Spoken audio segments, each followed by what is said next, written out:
안녕하세요. 정든골목입니다. 오늘도 여러분의 마음을 조용히 두드리는 이야기를 하나 전해드릴까 합니다. 사연의 주인공은 58세 직장인 이영수님. 이 사연은 영수님이 최근에 창고 정리를 하다 돌아가신 아버지의 낡은 자전거를 다시 만나게 된 어느 날의 기록입니다. 요즘 들어 아버지가 자주 생각납니다. 돌아가신 지 벌써 10년이 되었는데 어릴 때 혼나던 기억, 함께 웃던 기억이 왜 이렇게 자꾸 떠오르는지 모르겠습니다. 며칠 전 아내가 말했습니다. 여보, 창고 좀 정리해요. 안 쓰는 거 너무 많아. 그래서 주말 오전 오랜만에 마당 옆 창고 문을 열었습니다. 먼지가 쌓여있고 거미줄이 여기저기 걸려있더군요. 그 안에 가장 구석에 서 있던 건 바로 아버지의 자전거였습니다. 그 자전거를 보는 순간 어릴 때 기억이 확 떠올랐습니다. 초등학교 3학년 친구들이 다 자전거를 타는데 저만 못 타고 있었죠. 그때 아버지가 그 낡은 자전거를 타고 저를 태우고 동네를 한 바퀴씩 도셨습니다. 영수야, 두려워 말고 손 놔봐. 아빠가 뒤에서 잡고 있을게. 처음엔 무서웠지만 몇 번 넘어지고 몇 번 울고 나서 결국 혼자 자전거를 타게 된 날. 그날 아버지는 박수를 치며 웃으셨죠. 그 웃음이 아직도 기억납니다. 자전거를 창고 밖으로 끌어내는데 체인이 녹슬고 바람도 다 빠져 있더군요. 페달을 밟아보니 끼익 소리가 납니다. 그 소리가 이상하게 아버지가 다리를 절던 소리랑 비슷했습니다. 아버지는 교통사고로 한쪽 다리를 다치신 뒤로 걸음걸이에 약간 절뚝임이 있었죠. 저는 그게 부끄러워서 어릴 땐 친구들 앞에서 아버지를 모른 척한 적도 있었습니다. 지금 생각하면 참 나쁜 아들이었죠. 그 절뚝이는 걸음으로도 매일 새벽 5시에 일어나 시장에서 짐 나르고 집에 돌아와선 제 숙제를 봐주시던 분인데 말이죠. 자전거 손잡이를 닦는데 고무 그립이 헐거워져서 툭 빠졌습니다. 그 안에서 작은 봉투 하나가 떨어졌습니다. 우리 영수에게 연필로 적힌 글씨. 그건 분명 아버지의 글씨체였습니다. 떨리는 손으로 봉투를 열었습니다. 한 장짜리 메모. 짧은 문장이었습니다. 아빠가 너랑 같이 달린 그날 참 좋았다. 너도 언젠간 아들 낳으면 이 자전거로 한번 태워줘. 순간 그 창고 바닥에 주저앉아 한참을 울었습니다. 요즘 아들 녀석이 자전거에 관심을 보입니다. 그래서 생각했습니다. 그래, 이 자전거 고쳐보자. 바퀴를 갈고 체인을 새로 끼우고 녹슨 프레임도 칠했습니다. 그렇게 아버지의 자전거는 다시 바퀴를 굴리게 되었습니다. 그리고 어느 맑은 날 아들을 안장에 태우고 아버지가 저와 돌던 그 동네 길을 그대로 한 바퀴 돌았습니다. 아들아, 두려워 말고 손 놔봐. 아빠가 뒤에서 잡고 있을게.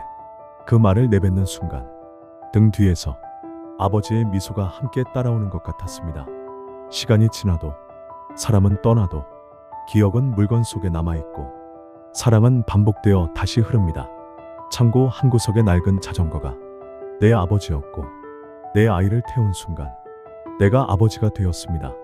오늘도 그 자전거는 우리 마당 한편에 조용히 서 있습니다. 그리고 저는 이제야 조금 알게 되었습니다. 아버지는 사랑을 말로 하지 않으셨지만 그 모든 날이 사랑이었습니다.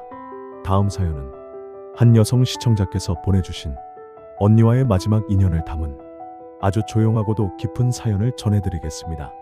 언니가 떠난 지 2년이 지났습니다. 폐암이라는 진단을 받은 날부터 겨우 6개월 만에 우리 곁을 떠났죠. 제가 끝까지 병실을 지켰지만 언니는 마지막 순간까지 한 번도 약한 모습을 보이지 않았습니다. 난 괜찮아. 너나 잘 챙겨. 그게 언니의 마지막 말이었어요.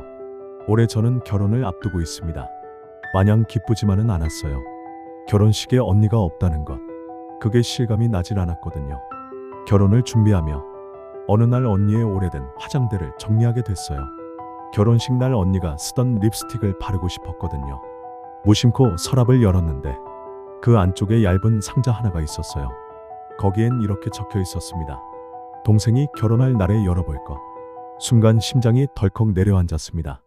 손이 떨려 상자를 열었습니다. 언니의 글씨였어요. 단정하고 익숙한 그 필체. 내 동생 드디어 결혼하네.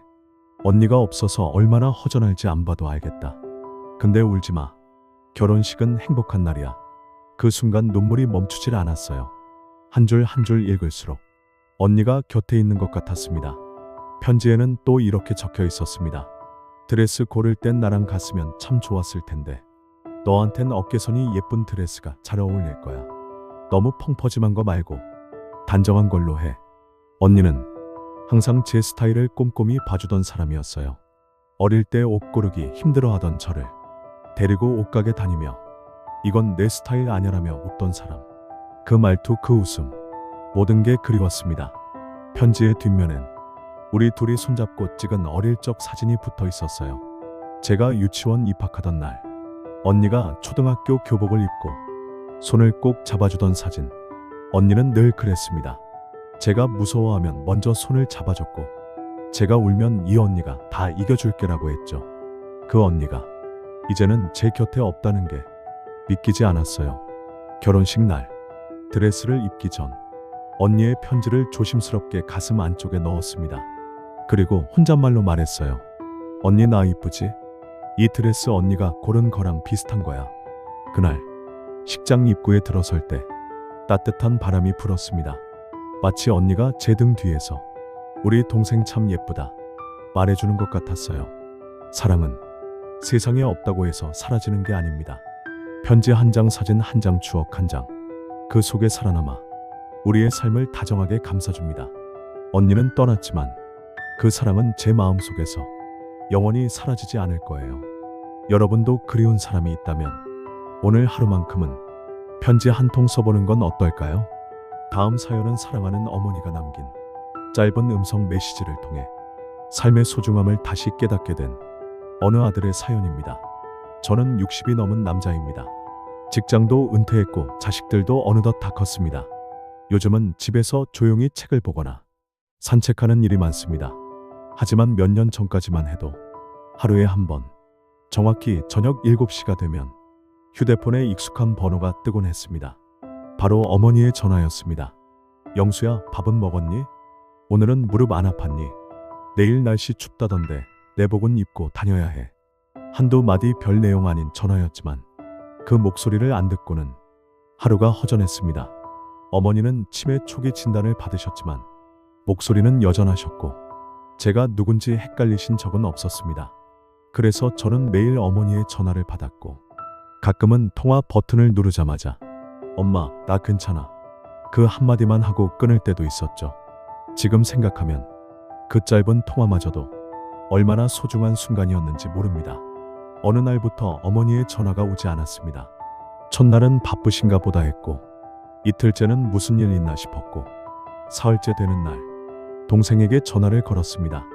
형, 엄마가 많이 약해지셨어. 요즘 말도 거의 못하고 누워만 계셔. 저는 바로 어머니 댁으로 향했습니다. 침대에 누워 계신 어머니는 그간 내가 알던 그 모습이 아니었습니다. 힘겹게 눈을 떴고 우리 영수 왔네. 그게 마지막이었습니다. 어머니를 보내고 나서 며칠간 멍한 상태로 지냈습니다. 그러다 문득 휴대폰 녹음함이 떠올랐습니다. 확인해보니 어머니가 남긴 음성 메시지가 무려 47개나 저장되어 있었습니다. 첫 번째 메시지는 이랬습니다. 영수야, 나 오늘 김치 담갔는데 너 생각나더라. 다른 메시지엔 네가 좋아하는 조기 구웠어. 언제 올래? 감기 조심해. 지난번처럼 무리하지 말고. 어떤 날은 단 한마디뿐이었습니다. 엄마는 늘 여기 있어. 메시지를 날짜 순으로 들으며 한 달 전, 일주일 전, 그리고 사흘 전 목소리까지 들었습니다.